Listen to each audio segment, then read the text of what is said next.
Moradores do bairro Universitário estão preocupados com a onda de roubos, assaltos e furtos na comunidade. E mais, o Unesc chefia projeto que alerta sobre os riscos da queimadura. Números de ocorrências com este tipo de acidente chamam a atenção. Terça-feira, dia de conferirmos as ofertas de empregos disponíveis no sul de Santa Catarina. Onda de frio intenso deixa em estado de alerta meteorologistas do estado. Cuidados com a saúde e com a agricultura são as maiores preocupações. E no esporte, Roberto Cavalo define o Tigre para o confronto de hoje à noite frente ao Brasil de Pelotas pela 7ª rodada do Campeonato Brasileiro da Série B. As notícias de Criciúma e do sul de Santa Catarina você confere a partir de agora. No ar pela TV Primavera, Informe Região.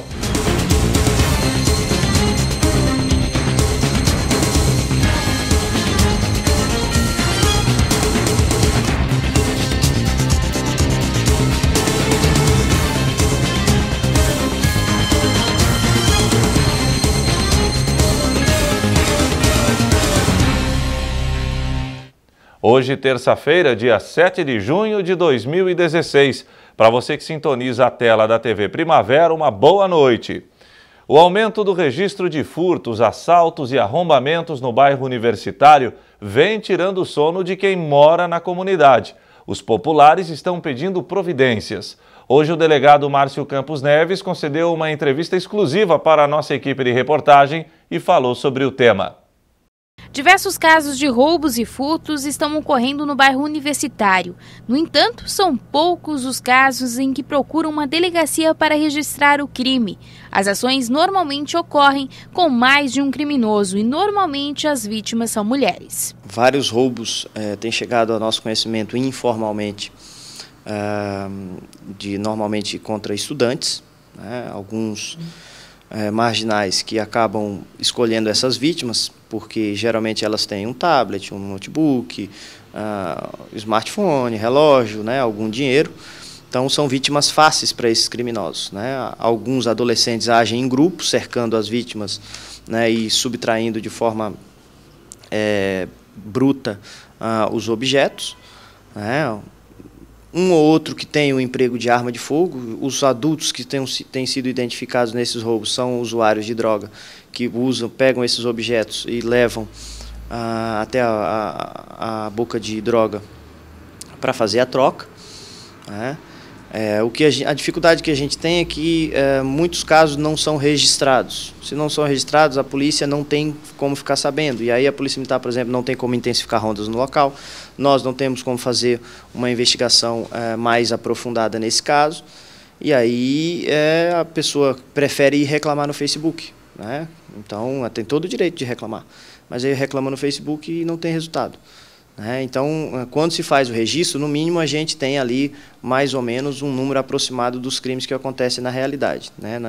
Nessas imediações dessas faculdades. A polícia acredita que são diversos os fatores que fazem com que a população não procure mais uma delegacia para registrar o crime ocorrido. A maioria, pelo que eu vejo, é o descrédito no trabalho do Estado, né? No trabalho da polícia, em razão de vários fatores, né? Da desestrutura, da legislação extremamente protecionista. Tem a questão também do medo. As pessoas ficam com medo porque foram ameaçadas pelo bandido. Não vai registrar, porque se você for eu volto, eu sei onde você mora, onde você estuda, enfim.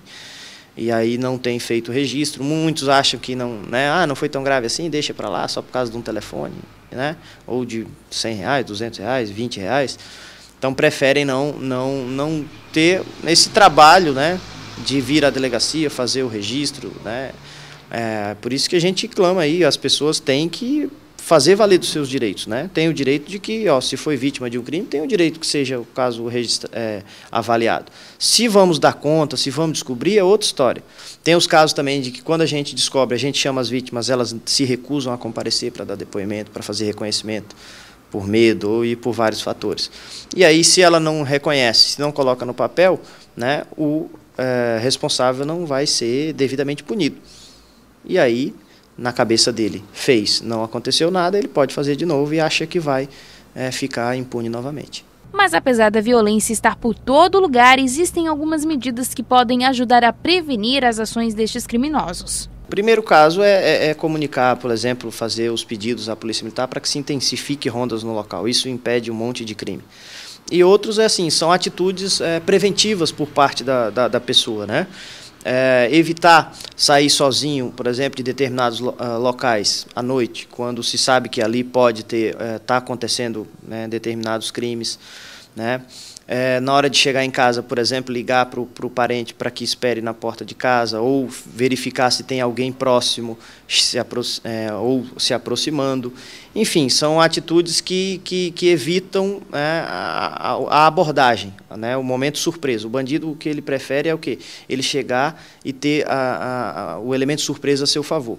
Enfim, são várias atitudes que a pessoa pode ter, né, preventivamente, que evita uma série de crimes. Então, a gente sempre pede alerta, né, por parte das vítimas, e se não teve jeito, foi abordada, né, foi pega de surpresa, não reaja, deixa levar os objetos, porque a vida vale muito mais do que qualquer bem material.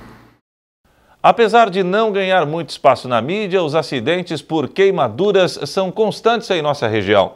Para diminuir os casos na ANREC, a Unesc está capitaneando um projeto que visa combater as ocorrências. Normalmente é apenas um deslize em que acabam acontecendo os acidentes que causam as queimaduras. No país, pelo menos 1 milhão de acidentes ocorreram levando às queimaduras.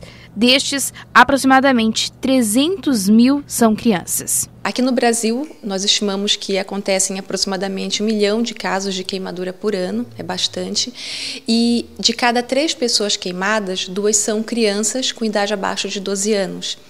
E esses acidentes com crianças realmente acontecem mais em casa, mais da metade deles no domicílio e quase todos na cozinha.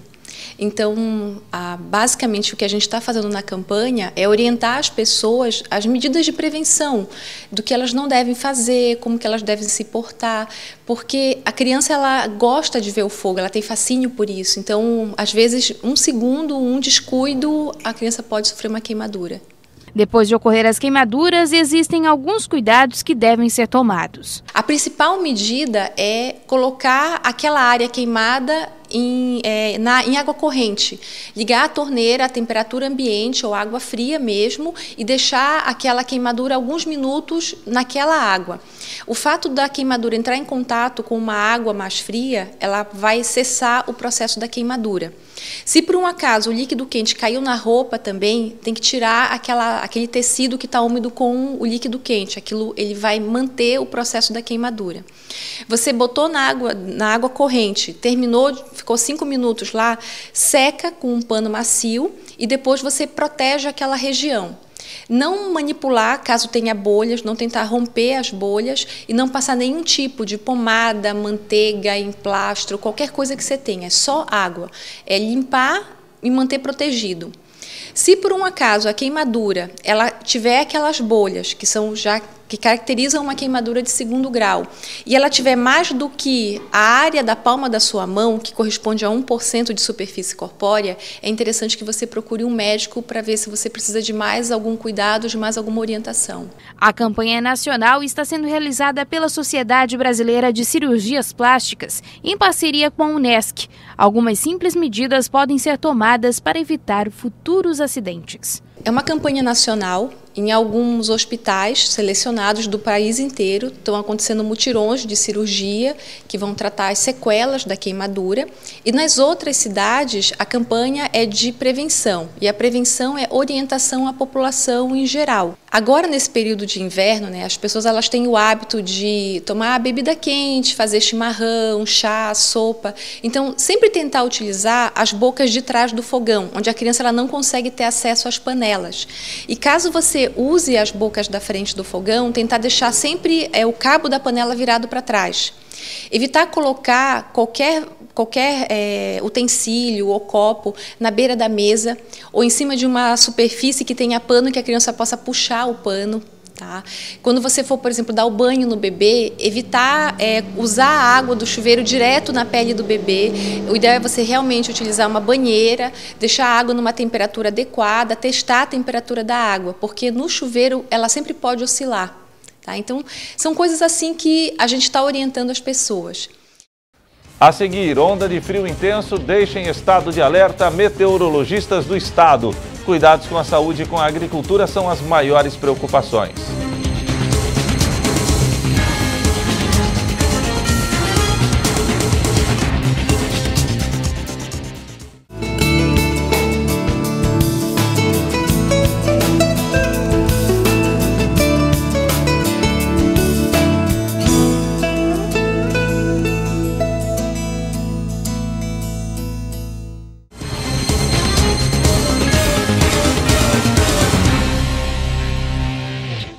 Toda terça-feira você tem a oportunidade de se reencontrar no mercado de trabalho. Confira agora as vagas em aberto na região. Consultor comercial para empresa do ramo alimentício, auxiliar de escrita fiscal para atuar em escritório de contabilidade, vendedor de smart acessórios, montador de móveis, telemarketing, auxiliar de vendas, vendedor de concessionária, profissional para lavação de carros em concessionária, estagiário para atuar em concessionária, estoquista de peças automotivas, pintor de automóveis, gerente de restaurante, vendedor externo, consultor técnico, vendedor à pronta entrega. Interessados devem buscar mais informações através do telefone 3433-3202 ou via e-mail selecal@excelenciarh.net.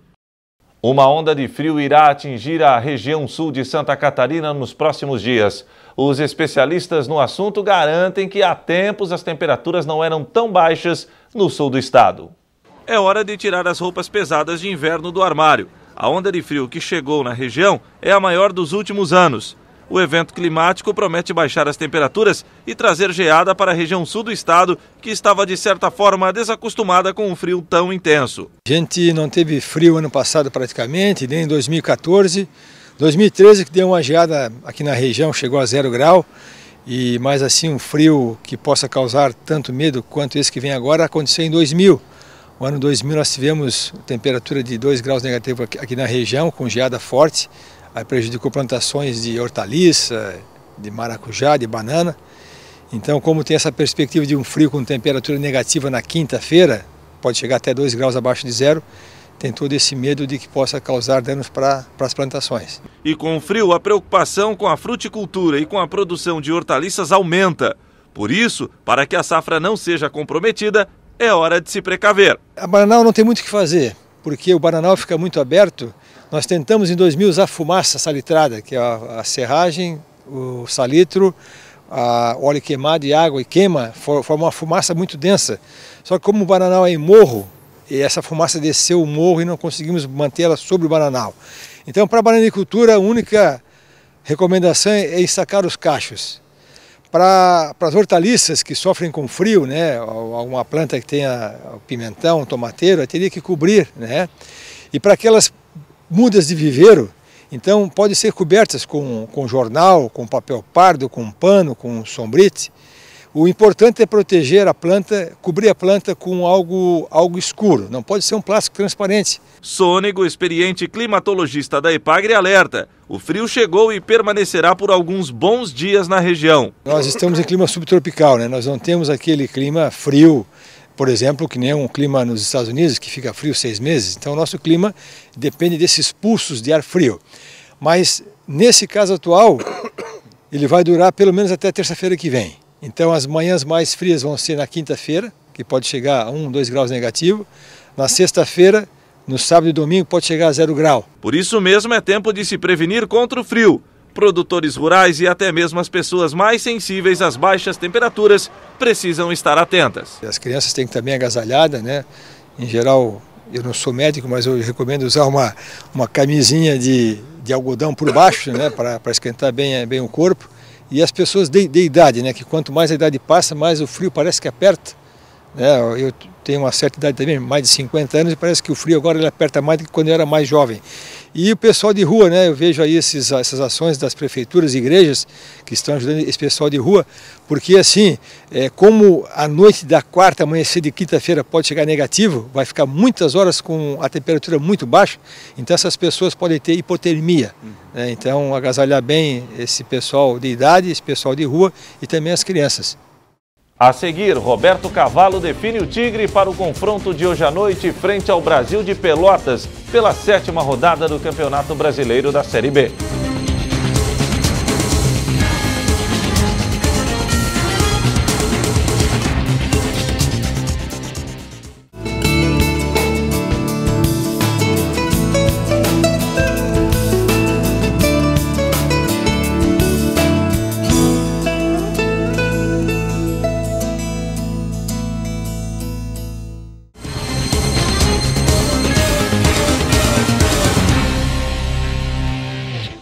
E o Criciúma encara nesta noite fria de terça-feira o Brasil de Pelotas pela 7ª rodada do Campeonato Brasileiro da Série B. Para Roberto Cavalo, não há dúvidas. É preciso vencer para continuar coladinho no G4. O Tigre tem um confronto marcado para a noite de hoje diante do Brasil de Pelotas, mas alguns questionamentos vêm sendo feitos há algum tempo a respeito do desempenho de Elvis e piorou após a perda do pênalti no último duelo. O comandante acredita que são fases e que deve passar. Às vezes é o momento. Ele também teve uma oportunidade contra o CRB, que o Gustavo fez uma bonita jogada pelo lado do campo, arrastou o zagueiro e tocou a bola para trás, e onde que o Elvis desperdiçou chutando por cima. Fez também de novo, teve essa oportunidade, é um jogador decisivo e às vezes um ou outro gol vai afetando o seu psicológico e até acabou desperdiçando um pênalti. Isso é conversado, é treinado, dá tranquilidade, porque às vezes um momento bom ele também tem uma passagem por momentos ruins, né? Tomara que isso não aconteça com o Elvis, que nós temos que ter ele sempre inteiro, com a cabeça boa, para resolver o jogo para nós, que ele é um cara diferenciado. Ele sabe o que faz com a bola, pensa antes, tem qualidade, né? É realmente um dos nossos artilheiros, mas ele tem que ter um pouco mais de capricho nessa bola final, porque ela está caindo no pé dele antes de nós tomarmos gol, então ele tem que ser mais decisivo. O lateral Marlon vem fazendo falta. O garoto está se recuperando de uma cotovelada que levou na face no jogo diante do Goiás. Desde então, a falta de um lateral vem tirando o sono do técnico tricolor. Vou dizer assim, às vezes tira o sono do treinador. Eu pensei, repensei, para eu ter um time mais ofensivo pelo lado esquerdo com o Niltinho, eu teria que colocar um lateral esquerdo que seria hoje o Giaretta. É o único jogador que nós temos essa função. Como eu coloquei contra o CRB, e não é que não foi bem ou não agradou, é que perdemos o jogo da maneira que perdemos, dentro de casa precisando ganhar, é difícil você fazer uma formação com o Giaretta, né, Natan, o Ezequiel do lado e o Ferrão do zagueiro. Então você fica um time, até ganha na estatura, ganha o Niltinho mais à frente, né, porém vira 3 zagueiros, né, fica um pé atrás, fica um pouco para trás. E pelo que nós mostramos lá com o CRB, fica essa dúvida, mas a preocupação maior que eu quero passar para vocês, principalmente o Niltinho, por estar fazendo essa função de lateral e atacante, ele está tendo um desgaste muito grande, então ele tem cansado mais. Da mesma forma o Roberto. Pelo jeito, não está nada fácil de encontrar jogadores na posição de lateral, nem mesmo a base do Criciúma possui atletas com esta posição de ofício. O Cavalinho foi assistir, os laterais que atuaram não eram laterais de ofício, então mostrou uma série de dificuldades também na base nesse setor. Aí a gente fica carente porque na verdade não tem. Se tivesse, com certeza, além de estar treinando, já teria dado até a oportunidade. Mas no momento, como eu coloquei, um jogador para jogar no lado esquerdo hoje é Niltinho e Giaretta. Não temos outras opções, até porque o Barreto, que faz marcação boa individual, como fez no Thiago Silva, lá em Camboriú, quando nós estávamos tomando sufoco, ele marcou o atacante do lado esquerdo e neutralizou a jogada da melhor maneira possível. Como o Barreto também está fora hoje, nós temos que correr o risco de novo com o Niltinho. E hoje é dia de sala de entrevistas. E a política será a tona do programa que será exibido logo mais na TV Primavera. A política será tema do Sala de Entrevistas desta noite. O ex-prefeito de Criciúma, Clésio Salvaro, falará sobre sua atual situação junto à Justiça Eleitoral, sobre o rompimento com o prefeito Márcio Búrigo e muito mais. Sem papas na língua, Salvaro não fugiu dos assuntos abordados e foi contundente em algumas respostas. Sem ter o registro da candidatura, eu fui o 5º prefeito mais bem votado em todo o território nacional. Foram quase 77% dos votos. E junto com o Márcio, de 2009 a 2012, nós fizemos um governo que em alguns momentos chegou a ter mais de 90% de avaliação positiva, entre bom e ótimo. Um governo que se fez presente na vida das pessoas, né? O cidadão percebeu a presença do governo ali, nas melhorias de rua, na saúde, na educação, e aquilo foi significativo. Eu sempre digo, para ti fazer bastante votos, não precisa tu botar o cabo eleitoral para dentro da prefeitura ou para dentro do governo. Para ti fazer muitos votos, é preciso primeiro tu gostar de gente e segundo trabalhar para melhorar a vida dessa gente. E foi exatamente isso que fizemos durante 4 anos. O Sala de Entrevistas vai ao ar logo mais às 8h30 da noite. A reapresentação do programa será na quinta-feira, também 8h30 da noite. Você acompanha a programação da TV Primavera através dos canais 12 no analógico e 12.1 no digital via sistema de TV aberta. Assinantes da NET TV a cabo acompanham o Sala através do canal 13. Os da GVT, canal 12. Eu sou Clésio Salvário e estarei com você aqui na TV Primavera na próxima terça-feira.